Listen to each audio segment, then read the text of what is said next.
Hey there, it's William. Today we're going to tackle a common issue with the Samsung top-load washer that's showing an out-of-balance error, specifically the error code UR.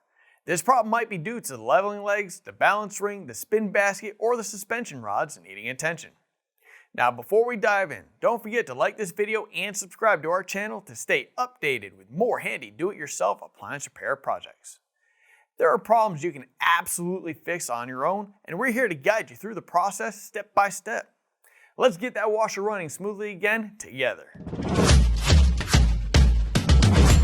With over 2 million products in stock and the know-how to help you do it yourself, we are AppliancePartsPros.com. Let's start by gathering the tools we'll need for today's task. For this repair, you'll want to have a Phillips screwdriver, a 10mm socket, a pipe wrench, a hammer, a pair of pliers, and a flathead screwdriver ready at hand. Also, please remember that safety comes first. Before we begin, ensure that your washer is completely disconnected. Either unplug it or turn off the breaker. The water will need to be turned off and the supply hose is disconnected. With our tools ready and safety ensured, let's dive into troubleshooting our top-load washer. We are inspecting the leveling legs first. These can get damaged over time and cause it to go out of balance. We're looking for any damage that may cause a leveling leg to not sit on the floor correctly. If there is no evident sign of damage, we can continue troubleshooting. We are lifting up the lid next. We're grabbing the spin basket and spinning it by hand. Once we have a little speed, we're stopping the basket quickly. If fluid sloshes around, the balance ring is good and we can continue troubleshooting. We're grabbing our flathead screwdriver and removing the pulsator cap. With our 10mm socket, we're removing the pulsator mounting bolt. We are lifting the pulsator up and out. We're inspecting the spin basket for a loose tub nut and signs of any damage to the spin basket hub. If the tub nut is a little loose, you can tighten it. If there is damage to the hub, the spin basket would need to be replaced. If both the tub nut and the spin basket hub are good, then there is one thing left. Through the process of elimination, the suspension rods have been identified as the cause of failure in this case. Unless all of the suspension rods have failed, or there is a clear indication of which suspension rod failed, the process of elimination is the surest way of troubleshooting them. Replacing all of the suspension rods, ensure that they are all good. Since we found the suspension rods have failed, I'm going to show you how to replace them. We're grabbing our Phillips screwdriver and removing the 2 mounting screws securing the back of the console to the frame. We're slightly lifting the lid and rotating the console up and out. Placing the console face down, we're grabbing our flathead screwdriver and removing the connection cable on the back console cover by releasing the lock tabs on the side of the connector. We're also removing the wire connection at the user control and setting the console off to the side. We're using our Phillips screwdriver to remove the mounting screws on the main control and the ground wires on the washer frame.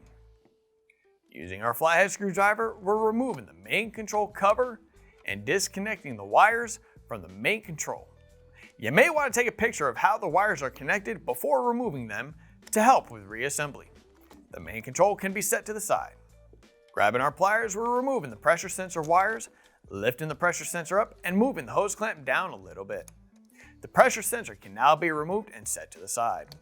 We're removing the hose clamp as well and setting it with the pressure sensor. The wire connection next to the pressure sensor is being disconnected as well. We're disconnecting the water valve wires. We're removing the noise filter cover and disconnecting the main harness connector. We are grabbing our Phillips screwdriver and removing the back panel of the washer. We're locating the 2 wire connectors just to the right and about halfway up the washer and disconnecting them. We're removing the 2 back screws securing the top panel to the frame. We are disconnecting the wire retainer and pulling the wires through the top panel. The top panel can be lifted up and set to the side. We're lifting the suspension rod up and sliding it out of the corner mount. Lifting up on the tub at the same time can make this an easier process. With the top of the suspension rod out of the top mount, we're setting it down and using our flathead screwdriver if needed to press down on the suspension rod's plastic bearing at the bottom of the tub. With that done, we're lifting the suspension rod up and out. This would be repeated for each suspension rod.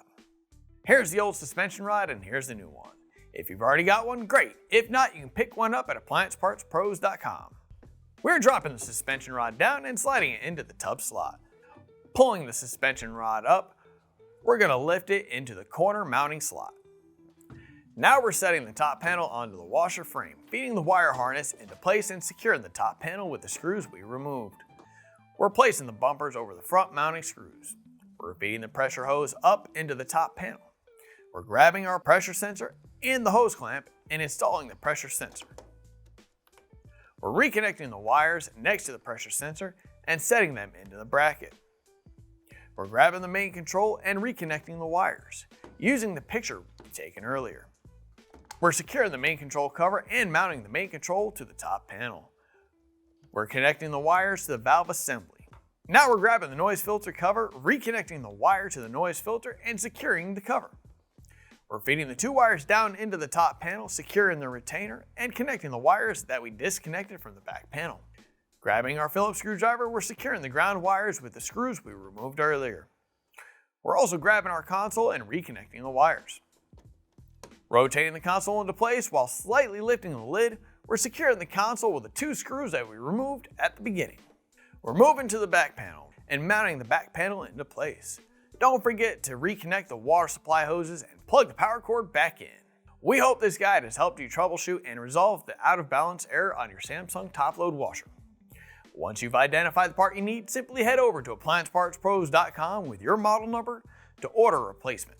Most orders arrive within just a couple of days. Once your part arrives, our detailed installation video guides will continue to assist you. We'd love to hear about your repair journey, so feel free to share your experience in the comments below. Thank you for choosing us as your appliance repair partners, and we're always here to support your do-it-yourself efforts.